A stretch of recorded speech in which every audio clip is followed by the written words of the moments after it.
and slide records. Finna take it to the highs. Just get on up and get down. Calling my people all across the world. This song goes out to all the boys and girls. You want the thug to come and turn your body out. You gotta take it to the high. Come on, yes, sir. Slip and slide, get loose. More punch than your bowl of juice. And ain't nobody more jiggy than us. Stuff so rough it causes head rush like whoa. Give it to me, bring it here. Don't stop, girl, shake it here, shake it there. Let Money Mark get off your derriere. We off the chain for the whole year. So if you look good with a big old butt, live in your own crib and make your own bucks. Hit me up, tradeplus.com and tell me where you from. Smoke out, choke out, we get off the chain like we just broke out. You don't know about me, J. Dot. When I come through, all the haters get hot. Cause I got more dang. This is episode 5? Episode 5, brother. Wow. We're Thank really you for the doing 13 it. subscribers out there. Yeah, we picked up another one, baby. We actually have 13 subscribers. I'm starting to believe a little bit. Starting to believe. Thank you, Bengaldom, for your Oh, loyalty. that we can do it. That we can do this. Nah, we definitely can do this. I'm just saying, I'm starting to believe that we're going back to the Super Bowl. Ooh, okay. Tell me why. Caleb, Yes. a couple weeks ago, we looked at the offensive line. We looked at the defensive line. A lot of holes. A lot of holes in the roster. A lot of questions coming up for this draft season. Free agency seemed null and void. But here we are. Week 5. Beautiful day outside. Joe Burrow has more protection than Bill Clinton. We're ready to go, baby. Super Bowl bound. I'm so ready for football season. Baseball season hasn't even started, and I'm so ready for football season already. Yeah, the XFL is just not fixing it for me. I haven't watched a single game. I mean, Josh Gordon's in it. AJ So that's McCarron as interesting. well. Yeah, I think McCarron's trying to get a better deal. I think he's just playing the offseason, like trying to showcase, like, I still got it. But if you look at the free agency pool of what's left, he probably does. The only guy that's left really is Teddy Bridgewater. Not a bad name. But we'll get We'll to that at a different week time. 6. Yeah, today we're going to be looking at the running back, wide receiver, tight end class. And we'll be taking a look at a couple free agents. So setting this up, just kind of getting into the idea of priorities with the Bengals. Some massive signs in the past week that have completely changed the landscape for what the draft could prioritize. It really opens up this conversation to more possibilities than I'd say before we signed the best free agent in this year's draft class, Orlando Brown Jr. Welcome, buddy. We brought him in. We go out, get Nick Scott. A lot of different opinions on Nick Scott out there. I personally think it's what they needed to do. They needed to bring another veteran in to make the conversation relevant, that the safety position hasn't completely fallen off the train. Daxton Hill's coming up this year, so it's going to be interesting. They've made some moves. Jermaine Pratt, of course, resigned. Massive signing. But here we are. Your strategy of saying Bengals most likely re-sign offense and build veterans around Joe Burrow to win and go young on defense in the draft seems to be coming to fruition. The Bengals kind of did what I expected to be done. We brought in Orlando Brown, aka Zeus. Our thoughts so far are the Bengals will draft Hercules and DeJuan Jones to bookend the tackles for the upcoming future. If it's not DeJuan Jones, I still think we're going offensive line. Pick one. However, getting into today, man, tight ends, running backs, wide receivers, we could have a really, really good player fall to us that the Bengals just can't pass up. I'm curious how this Orlando Brown trade changes their draft board, because what's being reported out there so far via Frank Pollock is that they had no idea, the coaching staff had no idea that the Bengals were in on Orlando Brown. I think it also stemmed the Jonah Williams trade. I don't think that Williams was prepared that they were bringing in somebody else and he was going to have to switch sides on the contract year. It's going to be interesting, man. Jonah Williams as the one casualty, potentially. I think you brought up some great points in our quick take this week when you said Orlando Brown Jr. had the same career challenge. He always wanted to play left, and it was injury that allowed him to actually move there from right. Jonah Williams is not a top 15 tackle. In fact, he's at the bottom of the list of all starting tackles. He gave up the most sacks, but the dude's pretty durable. He played a lot of snaps. Fifth-year guy. Personally, I think he will make a stride, but I think he makes a broader stride at right tackle. And to your point, left, right, it really doesn't matter anymore. So the defenses will edge blitz and they'll put the pressure on the weakest side. Why wouldn't you?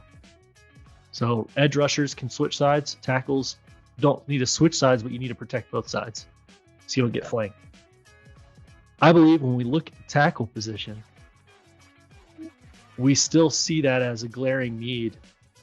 Jonah Williams is obviously staying. He's less disgruntled than maybe what you alluded to, waiting for talent to fall to us doesn't happen. But you tipped your hat at saying, we value the trenches in this year's draft.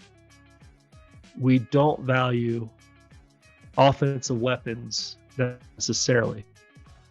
But we also believe the value comes from the later rounds, where you don't need to necessarily reach on guys like Bijan Robinson in the first round. There's other players out there that can fulfill a need in a one-dimensional way. I think that's what you're pretty much saying, Caleb. Yeah. Yep. Absolutely. We agree. To me, if you were to go out of your way and draft a positional player in the first round, I think you're only hurting yourself. As you go through this draft, you lose your depth on the offensive line pieces. Frank Pollock has a great interview, a newer one, with Dave Lapland on In the Trenches podcast, where they discuss offensive line prospects. He goes through every single one of them that you can think of, even the ones that aren't going to get to us. So it's really cool to see a NFL coach's perspective of offensive linemen, especially since we need one. So I suggest anybody listening to this, go check that out. Dave Lapland, Frank Pollock, In the Trenches. But what I was going to say is so many Bengals fans are protesting that the Bengals they double dip in the tight end department this year. And that before research, it irked my gills, Josh. It irked my gills. I don't know if that's even a saying. But what does that sound like? I don't even know. But that's how much it frustrates me. I'm just coming up with statements that don't make sense. But that's how frustrating seeing two tight end mocks on Twitter all day long makes me feel. I want to throw my phone across the room when I see a two tight end draft. Watch this. Throwing deep down Got the him. middle of the field, Tyler Oh, Boyd baby. over the shoulder catch at the 16, and he streaks into the end zone. That's what I'm talking about. Touchdown. One being in the first round drives me insane. We have so many other needs than Hold two on. tight I hear you. My counter to that would be we have one tight end on the roster right now. So it One. is a need. It is a need. But are we really suggesting day 3 you wouldn't do 2 tight ends? Or are you suggesting in round 1 you don't have a day 1 tight end you would take? Are we about to get into this? We dropping the ball? I'm Batman. I just did. Day 1 tight end, brother. Day 1 tight end. To me, there's only one.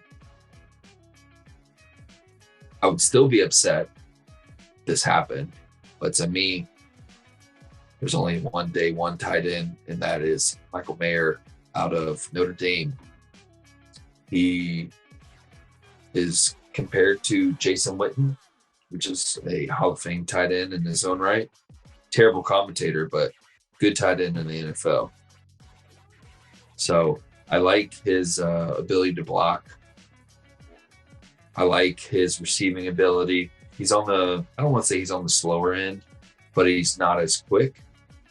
But he has a knack to get open. If you look at his 2022 highlights, he routes up your boy against California. You know, if anybody's listened to literally every single podcast that we've laid out here, we talked about Daniel Scott out of California, and Michael Mayer definitely had his way against him. So if that says anything about his upside, they say that he has the biggest or the highest ceiling out of the tight end prospects for this year. So that would be my only pick, but I would still, it would disappoint me if the Bengals used or allocated their resources day 1 on a tight end. My day 2 guy, Josh, Iowa, Sam Laporta. Now, I'm going to be honest with you. The only reason why I looked into this guy was because there is a lot of Bengals mocks out there right now that have Sam Laporta going to us in the 2nd round. As much as it disappoints me, I'm coming around to that pick. I think it's a little rich and for my taste, but watching this guy's film today, knowing that we were talking about tight ends, he's got some upside, man. He's a little bit on the smaller side for a tight end at 6'3", 245. It's in the lower percentile of what you would prefer for a tight end. But his NFL comparison or athletic traits translate very similar to another Iowa tight end, George Kittle. Now I'll take George Kittle on the Bengals. If you look at his tape, he's nasty in the run block. He's a fantastic up through the seam. He knows how to get open. I think he could bring a very similar energy to what Hurst brought us at a much cheaper rate and a lot younger as well. Durable too. So that's my day 2 pick. And then honorable mention day 2 would be Darnell Washington, just because the dude is a monstrous freak. Let me say this, and let me be very clear to Bengaldom. There are no day 1 tight ends, except for Mayer and Dalton Kincaid. Now, if the Bengals are serious about drafting a tight end in round 1, I'm skeptical. Color me skeptical. Their 1 pick at tight end was garbage, Drew Sample, and that was a round 2 pick. So they're missing something. If the Bengals are convinced that either Kincaid or Mayer is the next Travis Kelce, then by all means, spend a day 1 pick on him. I have no problem with that. But I have my doubts. I have my doubts for 2 reasons. 1, I don't know how well Mayer's game translates to the NFL. There's a lot of big-bodied tight ends out there that run 4.7s that are productive, and there's a lot that aren't. Dalton Kincaid, he seems to have the hands. He seems to have the route tree to play. What about the speed of the NFL? What about the different schemes of the NFL that could take him away? What about the need for a tight end who can also pass block, run block?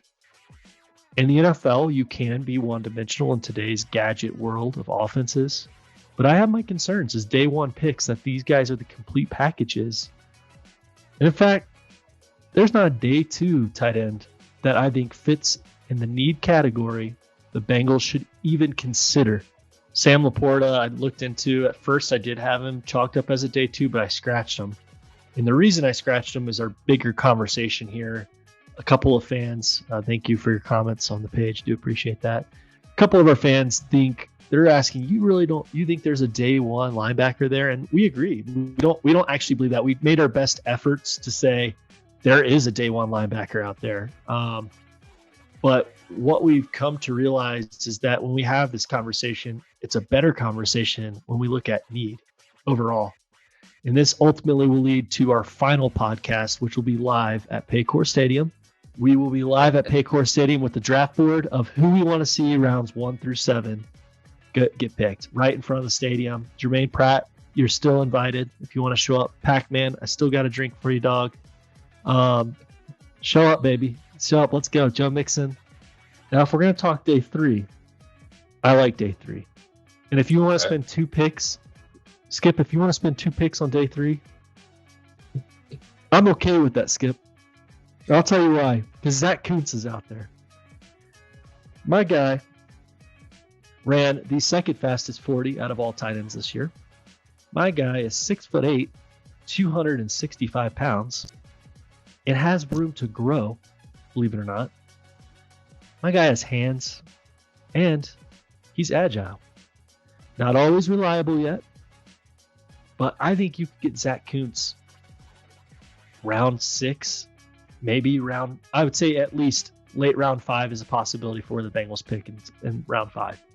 You probably get him round 5, add Zach Kuntz, bring him in. Who do you have, Caleb? So, it's funny that you say that. I've been screaming on these podcasts, give me athletes. Give me athletes. Give me guys who can run, right? I want athletes and I want football players. If you can find athletes who are football players, you found yourself a gem. Josh, day 3, I believe you found a gem because I too want Zach Kuntz. Let me tell you this, right? This man, if anybody out there who's looking to compare prospects in this draft or even prospects to later years, all the way back to 1983, I have a website for you. Josh, I sent this to you the other day. It's called RAS, R-A-S, relativeathleticscore.com. Okay? Zach Kuntz is the #1 most athletic tight end with a perfect 10.0 score. Now, for those who don't know what this is, the relative athletic score combines size, so height, weight, and your bench, with explosion, your vertical, your broad jump, your agility, your shuttle 3-cone drill, and your speed grade with your 40-yard dash, your 20-yard split, and your 10-yard split, right? So when you're looking at a lot of these prospects, the tight ends, the offensive line, the defensive line, somewhat the linebackers, the most important skill or the most important trait that I think they have is going to be that 10-yard split. Zach Kuntz at 6'7" ran a 40-yard dash with a 10-yard split of 1.57 seconds. The top echelon, right? Almost a perfect score at 9.6. That's incredible. That's incredible. On top of that, right, at 6'7", this man has a 40-inch vertical. He's compared to Mike Gesicki. Zach Kuntz, day 3. You watch his highlights, Mike Gesicki's. And when I was watching Kuntz, so I'm a big Mike Gesicki fan. Penn State, interesting enough, Zach Kuntz was at Penn State and transferred to Old Dominion. He outperformed the prospect that Penn State chose to replace him with this year at Old Dominion. Yeah, smaller school or less competition maybe, but you watch the two tight ends. The scouts agree with Old Dominion that he's the better tight end because they have him ranked about 7 tight ends higher than his predecessor at Penn State. So to give you an idea, Mike Gesicki is exactly what Zach Kuntz is. Now, saying that, Mike Gesicki has his limitations, but you talk about a guy that we called for in free agency early, we wanted to see come in if they lost Hurst. Kuntz is going to give you a younger version of that. He's not a guy you want to start day one. He's a prospect that needs to grow, maybe on the practice squad if they could storm there. I don't think you can. He probably needs to make the 50, 53. But Zach Kuntz is a guy that overall, when you compare his tape, Mike Gesicki is his closest comparable. I 100% agree with that. And if Kuntz isn't there and they miss, because I still don't think out of all the priorities, tight end should be one. Outside of the two we talked about, there really isn't a tight end that screams to me as a full prospect that's going to jump on the field and be ready to contribute in all phases of the game day one. That will not replace Hayden Hurst, period. But another guy I like, you know where Travis Kelce went to school, Caleb? You know who else plays for Cincinnati? My guy, Josh Wiley, tight end. Josh Wiley, tight end, UC. This guy is reliable. He does break tackles. In fact, his yard after contact was one of the highest in the NCAA, period. He played with terrible QB play in the last season, so his stock value dropped tremendously. And he's also a pretty good blocker. Okay. He's capable. He's a guy that I see round 6, maybe round 7, that's going to be sitting there late in the draft that is as capable as anybody else you're going to take round 4, 5, or 6 before him. So Josh Wiley also ran a faster 40 time. I think he was a top 540 amongst all tight ends, so he's got some speed.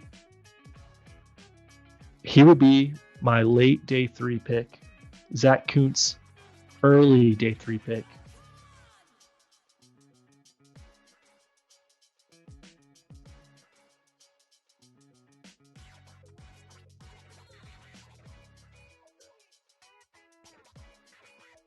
So just kind of wrapping this whole thing, this conversation of tight end up. There's some interesting prospects. I just think round 2 or round 3 is really rich for a position group that I agree with you.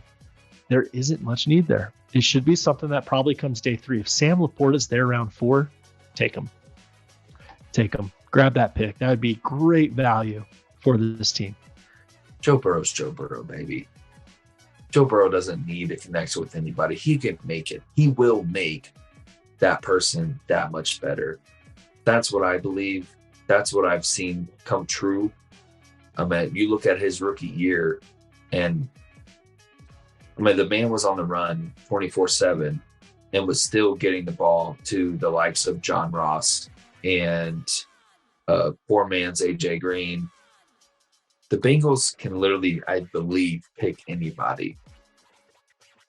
It frustrates me that Bengals fans are so locked in on guys who can block.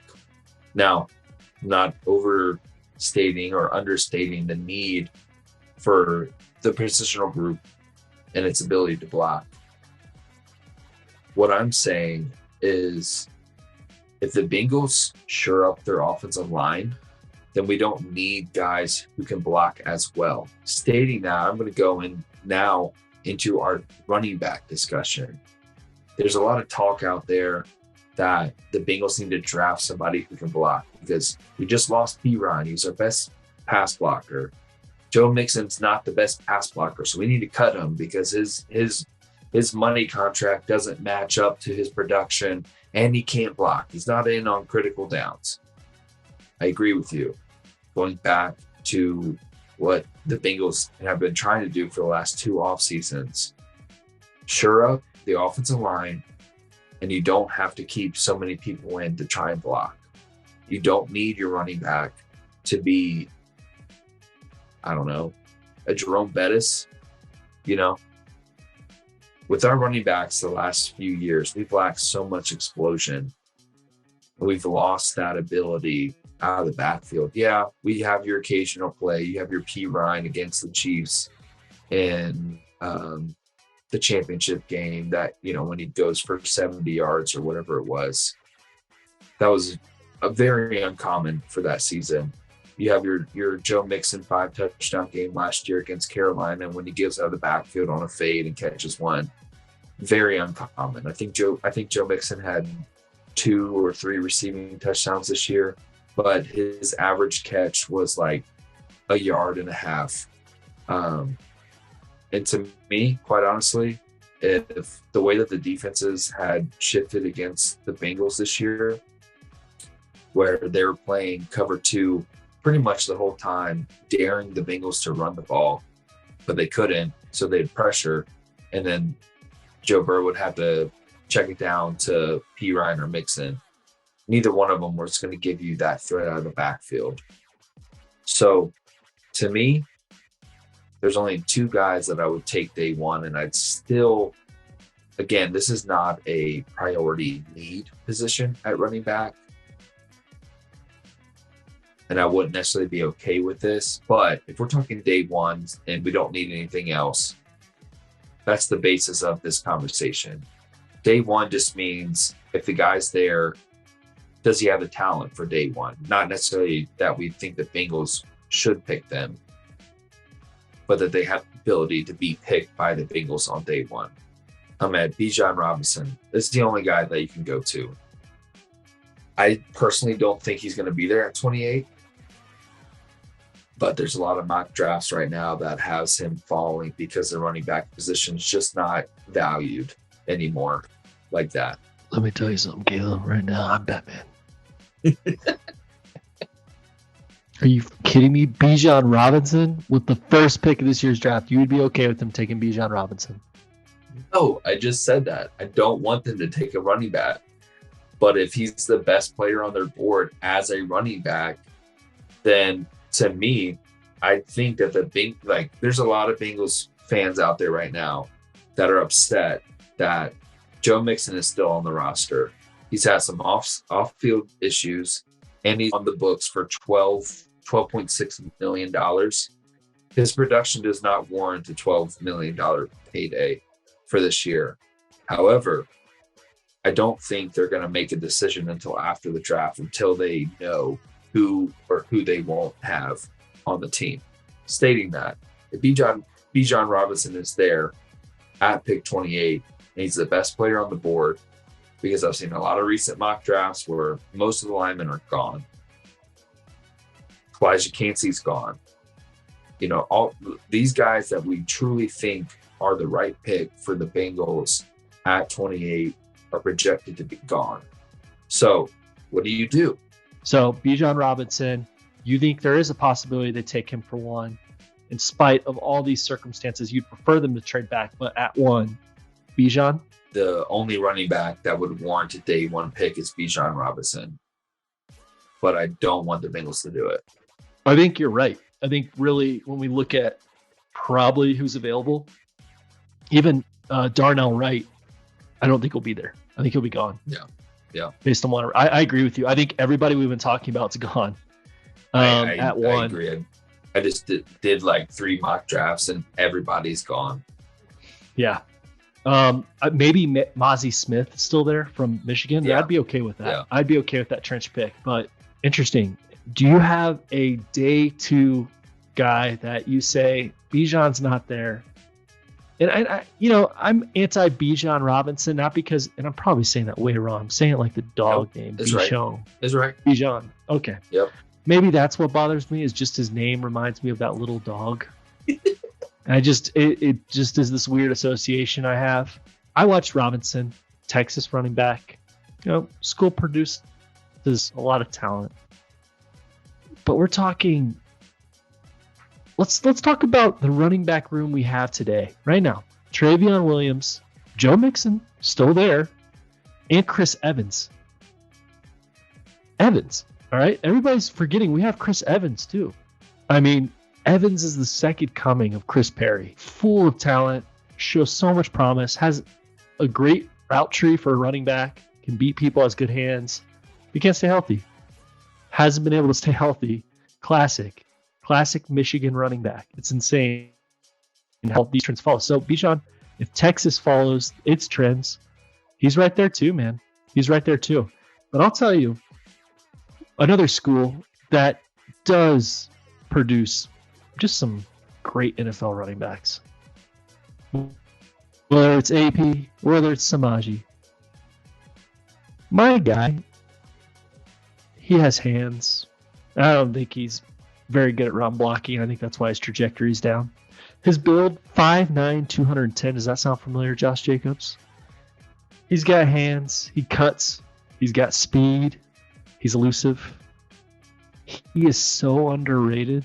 This is a guy you could get in day 3, but I'm going to make him a day 2 guy because if he's there and Joe Mixon isn't coming back, Eric Gray. Give me another Oklahoma running back. Eric Gray out of Oklahoma. He's a 3-down back. He's one of the unique backs that can do it all. He's not good at pass blocking, though. So if you want him to pass block, then he's not your guy. And I get the need. We saw too many times Burrow get blown up, but that's the offensive line's job to block. Running back, that's a secondary, pick up a blitz kind of block. You could teach almost all of them to do it. There's not one highlight of my life that I can think of like, you remember that time that running back pancaked the safety? I'm sure it happened. I just don't remember that. Don't care. You know what I do remember? A running back who rips one off for 90 yards and completely changes a game with one play. Eric Gray is that guy. He's got the ability to do that. Day 2, if we want to wait, day 3, honestly, early day 3, he's a round 4 guy for me. If Eric Gray's there, you're taking him. Who's your day 2 guy? So, honorable mention first, Jahmyr Gibbs out of Alabama. The dude's just electric. You got him day 2? Let me finish, Joshua. Joshini, the great Joshini, okay? With all of your wisdom, let me talk running backs because you don't know anything, okay? All right, you don't know anything. Eric Gray, day 2? Please mess me with that. You're going to have people in the comments again when you took Noah Sewell day 1 as the linebacker. You're ridiculous, dude. You're ridiculous. Anyways, Jahmyr Gibbs, honorable mention. I'll leave it there. The man run a 4.36 at the combine. When was the last time we had a running back who ran a 4.36? I don't think we had one. Okay? But here we go. My pick is a wide receiver, not a running back. Speed kills. If you can use it and stay healthy. Right? My pick for day 2. This man is projected a 6th rounder, and I don't know how or why. He just turned 20 years old. So by the time his second contract would come around, he'd be 24. Give me Israel Abandakanda out of Pittsburgh. Did you just have a heart attack again? Wrong. All right, hold on. We're just talking about how Eric Gray's a reach, and then you're going to go 7 prospects below and give me Israel in day 2? Watch the man's film, would you? Do you want the second coming of Eric Dickerson or not? Because that's who this man is. That's who this man is. Why wouldn't you wait till day 3 if you think he's round 6? Why wouldn't you take him in the 3rd round? The Bengals have... I'm going to drop some knowledge on you. The Bengals have a tendency to draft the running backs on day 2, round 2. Giovanni Bernard, Jeremy Hill, Joe Mixon. Okay? That's our 3 last running backs. Round 2, I don't see Abanikanda going round 2. He's flying up the draft boards. I believe they interviewed him at the combine. Give me Abanikanda round 3, day 2, please. Thank you. Round 3, day 2. When he goes for 1,300 yards in his rookie season behind the Bengals' new offensive line and 12 touchdowns, come talk to me after the season, and you can buy me an Abandoned jersey. Okay, cool. If they draft him, I will take you up on that. He needs to have 1,300 for 12 yards. If you lose, I get a Jermaine Pratt jersey. Deal. Signed by Jermaine Pratt when he comes to Paycor Stadium for our podcast in 2 weeks. You're crazy. That's a terrible pick in round 3. Massive reach. Speaking of reach, a guy who's always been way too short to play sports is my day 3 pick. Give me the hamster. Deuce. 5'5", powerhouse. Deuce Vaughn. You said one thing about the Bengals run game that I agree with, outside of your terrible Bijan Robinsons and Gibbs, these SEC wannabes. You said explosion. What if I told you in round 4 of this year's draft, we don't care if Chris Evans is healthy. We do. I mean, I don't want anything bad to happen to the guy. I don't mean it that way. Because our roster is so deep with the hamster, Deuce Vaughn, how do you even see this guy? Muggsy Bogues of running backs. Explosive, hands. Dude's an athlete. He's just one of those guys that I would love to see Joe Burrow tandem and just have some crazy plays. And Deuce Vaughn can pull it off. Kansas State. Day 3, he's an early day 3 guy. I have him in Eric Gray. I have Gray slightly ahead of him because I think Gray is a more comprehensive back. Deuce Vaughn is more of a gadget back. He could still run it though. Don't doubt the little guy. He will. Man, there's a lot of stories about the shorter running backs out there where guys are like, we couldn't see him behind the line. We don't know where he is. He just gets lost behind these 6'8" dudes. I literally was just about to verbatim say that. Can you imagine a 5'5" running back behind 2 6'8" tackles? How do you see him? You can't. It pairs really well with what Frank Pollock's been talking about, which is just getting glass eaters that are giant. You put a little guy like Deuce Vaughn behind that, man, you just talk about a recipe for problems. There's another comp out there, and a lot of people aren't going to know this name. I'm very high on him still. I think he has a role in the NFL in some way. Tyler Beatty. He would be another guy that if he just happened to get released by the Broncos,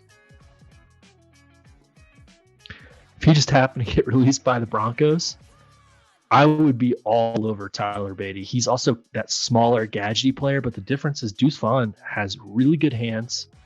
He can beat about anybody on outside. His 10-yard shuttle. His numbers are crazy. He's got crazy fast feet because he's so much lower to the ground than all these guys. He can just move around the pocket so like a running back I haven't seen in a while. I don't have a real comparable for him. But he's just one of those shifty guys that I think the NFL is going to see a shift away from true 3-down cowbell backs like Derrick Henry types to these smaller, gadgety kind of running backs that are versatile. For me, give me Deuce Vaughn day 3. I like your point. I believe that the NFL is definitely shifting more towards the running back by committee. I think for 2 reasons. 1, it keeps everybody healthy. And then 2, it's probably on the cheaper end. Instead of paying one guy this massive contract, you can offload somebody sooner. So for my day 3, I have 2 guys because the running back was the first position that I had scouted in the offseason when we had talked about doing this podcast. Tank Bigsby from Auburn. If you're looking for a guy who can block, I'm not spending a valuable asset for a guy who can block. I'm not doing it. That's what my linemen are for. I don't want that. I want a guy who can give me the home run and can be reliable. But for day 3, sure, give me a guy who can block, who might not be as explosive, but is still reliable. And I believe that's Tank Bigsby. However, I think a sleeper in this year's draft, a guy who he's already amassed a ton of usage, so it's risky, but it could pay off. Mohamed Ibrahim from Minnesota.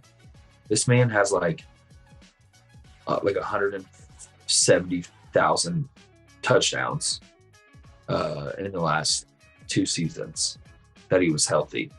I believe he had an Achilles injury, something around there, either a knee injury or Achilles injury that took him out. But last year, he tied my boy, Abandakanda, for the most touchdowns on the ground in NCAA last year with 20 rushing touchdowns. If you're getting a guy who has 20 rushing touchdowns on the last day of the draft, I'll take it. So, day 3, Muhammad Ibrahim, Minnesota. You know, I think Ibrahim, Abandakanda are Pacheco's.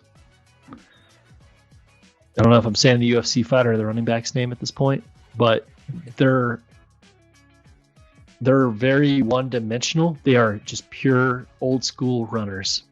They're not going to swing out of the pocket and make a catch down the sideline and juke somebody out. They're probably not going to catch the ball. It's probably going to hit their hands there and drop it or fumble it.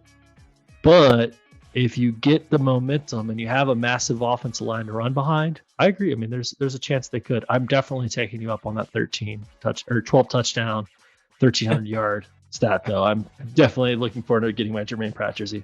When we look at this, it's pretty clear, right? Overall, going into this conversation, Joe Mixon, it doesn't make sense under his current contract. It's kind of a dinosaur contract that didn't age very well for the Bengals. Nonetheless, it's still Joe Mixon. I mean, the guy's as old as Joe Burrow. He's been around longer, but he's as old as Joe Burrow. He's still got a couple of years of tear on him that he can run through. To me, I really want to see Mixon come back. I don't know what that looks like. And to be honest, I just can't see the Bengals honoring that contract this year. Meaning I don't see them giving him free money because he's not worth $12 million at this point. His production just doesn't equal $12 million. If you look at other comparable running backs out there, the contracts are like Alexander Madison's on a 1-year, $5 million deal. Madison outproduced Mixon. So he was also in a tandem situation with Dalvin Cook. So, I mean, he was not getting that many touches, but outproduced him in, per carry statistics. So when we look at this, you can either go high in the draft, which I think is a bad decision. Austin Eckler is a name we brought up before that could be there for trade. I don't really like what I'm hearing in terms of draft capital it takes to get Eckler. But at the same time, if you have a healthy Austin Eckler in our backfield, that's an upgrade over anybody in the draft. Mic drop. Your turn.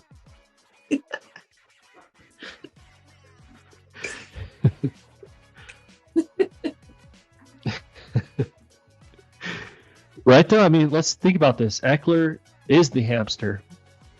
He is the hamster, and Eckler is a freak, man. He's a freak as well, and he's just the muscle hamster. The muscle hamster, man. Like watching him play in the Bengals backfield for just a couple years would be such an honor with Burrow. Like it'd be so cool to see them paired up. To me, if we're talking a 3rd or 4th round, let's say you've got possibly losing the prospect of getting Eric Gray, possibly not drafting Gibbs. Would you take that for the hamster, the muscle hamster? This is me giving out 3rd round and 4th round picks for Eckler. Yeah, for sure. I think I would be okay with seeing them move a 3rd and 4th with the idea that they cut Mixon, bring Eckler in, and then draft a guy who you had mentioned, either one of those guys from Minnesota or Pittsburgh, or Deuce Vaughn, or Gray from Oklahoma. I think at the end of the day, the backfield got better. You paid less, and you've got Eckler in your backfield now. You have perennial number 1 running back in his own form. He's got great hands, can run the ball. The question is injuries, which I think they can avoid with going with a late round pick that can kind of absorb some of the higher end of the run game. Still have Travion Williams to take some runs. You still have Chris Evans to take some runs. Plenty of depth there. Go get Eckler. Trade a 3, trade a 4 for him. I'd be okay with that. Ideally a 4, then move. But I doubt the Chargers are dumb enough to trade Eckler knowing what they have. Yeah. That'd be the only free agent I see out there. I love that. If the price was right, and I'm going to get so much crap for this, if the price is right, and the Bengals really value pass blocking. I'm Buckeye at heart. Give me Zeke. That's not going to happen.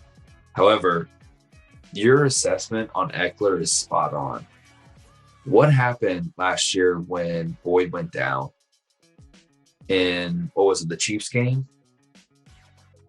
I don't remember. There was one game in particular that he went down and we were clearly missing a number 3 receiver. If you go out and you give a 3rd or a 4th round pick for Eckler, not only is he an upgrade at your running back position, but he's an immediate upgrade for your wide receiver 4, 3.5 position.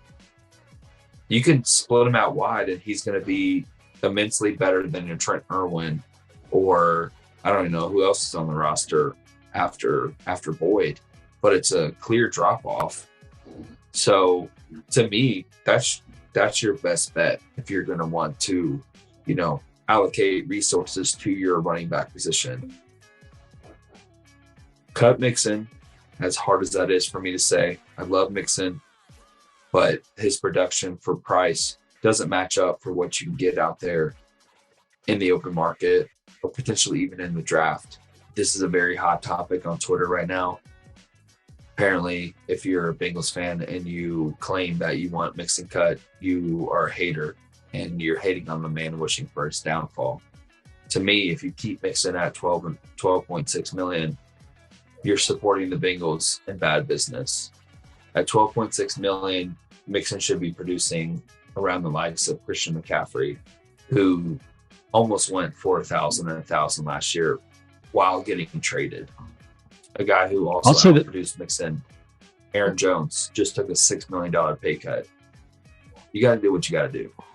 When we decided that Pratt has a likelihood of falling back into the Bengals roster, it came from one look at free agency, looking at the draft. Supply and demand is what dictates contracts. It's whether you're a civilian in the world just trying to get by 1 9 to 5 at a time, or if you're an NFL superstar. Joe Mixon, the year he signed his contract, was in a very lucrative market for running backs that year. This year, it's not. So your best running backs are, like you said, McCaffrey, $12, $10 million tops. And again, to the point of Jonah Williams, Mixon doesn't fall in the same tier group as these guys. Not even Austin Eckler. So if Mixon wants to stay in Cincinnati, which he might, we love Mixon. Caleb has a Mixon jersey. It's the only jersey that I own. Only one I've ever seen him spend. He spent more money on that jersey than I think his wife's wedding ring. He cares about Joe Mixon. But he's right. I think he died. He's gone. You did, didn't you? I knew it, you cheap son of a bitch.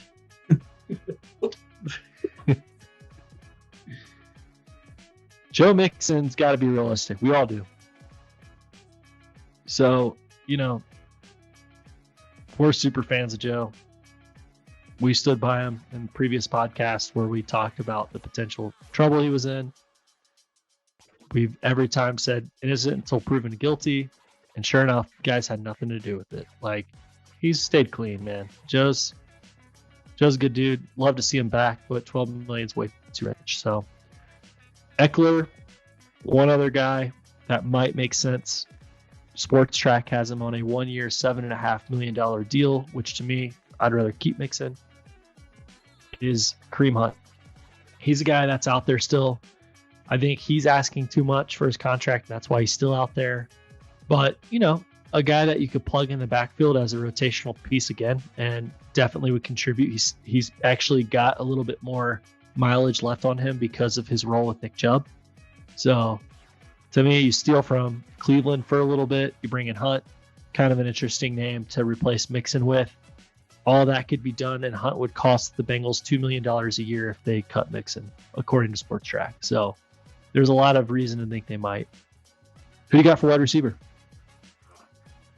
My wide receivers, this is not going to happen, but the only day one guy that I can see that would command a day one pick if he was there for the Bengals would be Jackson Smith and Jigba out of Ohio State.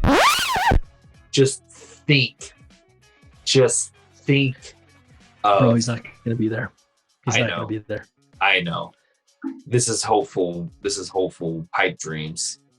Chase, Higgins, and Jackson Smith and Jigba. I don't know what defenses would do, but he's not going to be there. So going forward, The guys that are there as day one prospects just don't do it for me, and they're not going to be there. I mean, if you're committing to T. Higgins and Jamar Chase, you shouldn't be drafting another day one prospect. It just doesn't make sense. It's too much draft capital to invest in a group that's already fairly rich with arguably 2 number ones and maybe 2 top 10 number ones if you're going to pay T. Now, if you're not, this is a different conversation. But when we talk about wide receiver, this isn't the draft to try to replace T. Higgins in my opinion. day 2 is my boy Tank Dell. If you can get him in round 3, oh my gosh. Now, Skip, let me tell you something about Nathaniel Tank Dell. This man is also a punt returner. Yep. His closest comparable I've ever seen, he's not as, I'm going to use a different term because I hate the term twitchy. He's not as glitchy as Kadarius Toney looks like he's glitching sometimes when he makes people literally fly out of the way.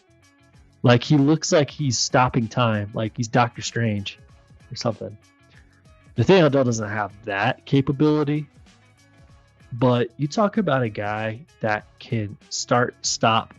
You can watch guys fly around him. He is just so hard to get to. And he's a good receiver. He's a guy like, man, you put him in a slot and that's your Tyler Boyd replacement for next year. You got Chase, Higgins, Nathaniel Tank Dell. That's your 3. With Austin Eckler running out of the backfield. Do we really need a Michael Mayer? Do we really need a Dalton Kincaid? No. First off, his punt returning, we need somebody who's dynamic and can get up the field quick and has that shift or that glitch. He's got that glitch. Tony's got the glitch, bro. He's got the twitch. He's for sure got the twitch, but he can't glitch. Only Tony can do. Tank glitch Dell. He ran the 3rd fastest 10-yard split at 1.49. You know, his 40 speed wasn't elite for a guy who's as small as Tank Dell, but that 10-yard split, that's how he gets open. That's how he separates. You watch his route running at the Senior Bowl, dude, I'm surprised defenders didn't break their ankles, honestly, with how fast he was getting in and out of breaks. His one, I guess, criticism was that he's too slow to get into his route. Like he's trying to set up the defensive backs too fast or too slow.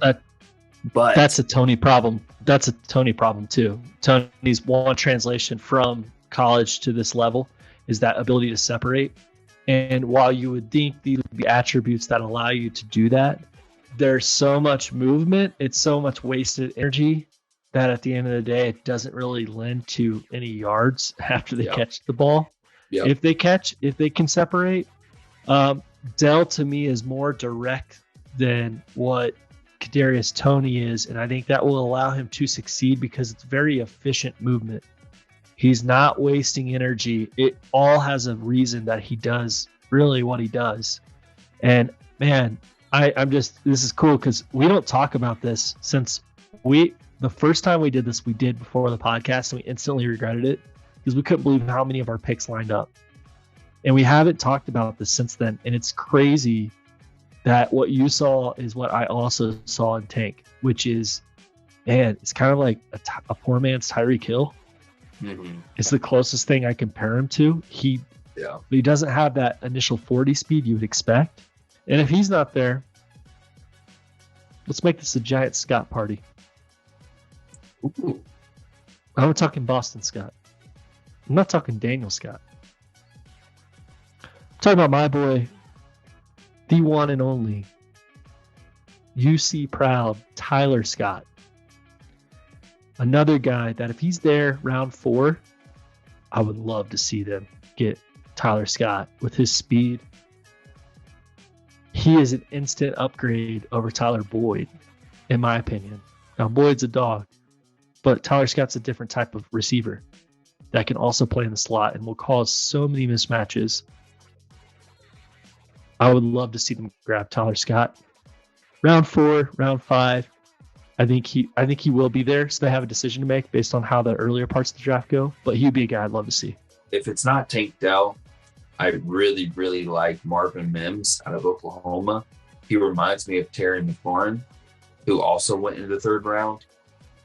But I still don't think they're going to give up the top day 1, day 2 resources to a wide receiver with who we have on the books and the amount of money that they're going to be giving wide receivers. I think our receiving targets for this year are going to be day 3. I have 3 guys for there that knock different belt or that knock different tiers of kind of players that we could go for. My first guy is A.T. Perry out of Wake Forest. The man has 26 touchdowns in the last 2 years. He reminds me of a poor man's A.J. Green. The man can track.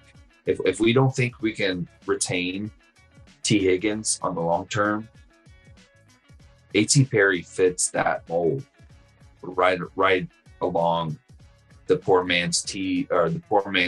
Green, the poor man's T. Higgins. Solid athlete. I think he ran like a 4.3 at the combine. But he flies, and he's like 6'4". So big, tall guy, pretty muscular, and good production out of Wake Forest, out of all places. The next guy that I have, and I've watched way too much Michigan film for my liking, between the tight ends and the wide receivers and all that. It's making me sick. I can't wait for the draft to be here so I don't have to watch anymore. But Ronnie Bell is a late guy, round 7, that I'd be okay with. He reminds me of Tyler Boyd. His body control, his ability to work out of the slot, just a solid player. He tore his ACL not last year, but the year before, and that's why I think he came back this year. Michigan fans seem to really, really love him, and just overall good production from a good team. So the last guy that I have is Bryce Ford Wheaton out of West Virginia. Again, kind of like how I've been stating the last couple times, give me a guy who can run. The guy is like 6'4" and ran like a 4.36. And give me a guy who can streak up the seam at any time. But we'll see. For a late day 3 pick, these guys are going to have to play special teams, and I'm not sure. I think the only guy who might do that would be Ronnie Bell. Ronnie Bell, I think that's a very practical pick for what you're talking about within the day. What the Bengals are looking at typically with these late day picks is you don't really look for starters. You look for depth pieces and guys that can play special teams and be effective there. So that's an interesting pick. I think we could probably circle around on a couple other position groups where you would see some special teams potential there. Personally, I think Tyler Scott, Nathaniel Dell, Tank Dell don't really give you the special teams attributes. So that is an interesting take on Ronnie Bell. If you can improve the weakest unit of the Bengals last year, which was special teams play, with a pick like Bell late on day 7, you make that pick, especially if it's a guy that can come in and compete as like wide receiver 4. Our special teams unit last year was definitely by far our weakest. We just signed Trent Taylor, assuming, and Travion Williams, but we still had a poor returning game last year. I know Trent Taylor, he had like one of the top NFL averages, but the man wasn't going to give you anything extra. You know what I mean? He wasn't feared to take it to the house. The last guy that we had, again, shout out Pac-Man Jones. That was the last guy that we had who was a feared returner. We need one of those guys. And I know there's a lot of people out there that are wanting to fill up our tight end room with, 2 draft picks and and all that. But I'm telling you, things that are going to change our team more are going to be a pick like Tank Dell, who can come in and impact immediately with field position, not a resource allocated to a blocking tight end. The theme of today: running backs, wide receivers, Tight ends, even. tight ends, even. The theme of the day is who is the difference maker that doesn't allow a defense to take away Jamar Chase and T. Higgins? Who can take it to the house? Honestly, I'm stoked. I can't wait to see what the Bengals do with these position groups, because while the talent doesn't necessarily scream at me at who's going to be there, I think there is some gems in this year's draft that can be acquired later in the picks. And I think overall the NFL is prioritizing talent differently. You could say there was a run a couple of years ago on wide receivers that there was just so much depth in the draft class that you could wait. I think the running back group is this year's depth class that way that the wide receivers were. They can wait. There's a lot of talent deep in the drafts this year that could contribute. And when we get into the final position group talk, we're talking quarterback and kicker, punter.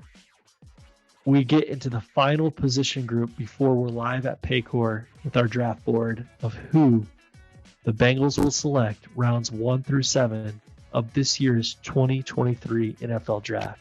Can't wait to see you next week live at Paycor Stadium. Caleb, going to be an awesome time. Make sure you like, comment, share, and subscribe below. Also check us out. We are on Spotify, easier commuting listening. But until then, see you all next Sunday. Let's get wild in the jungle, baby. Get down. Yes, sir.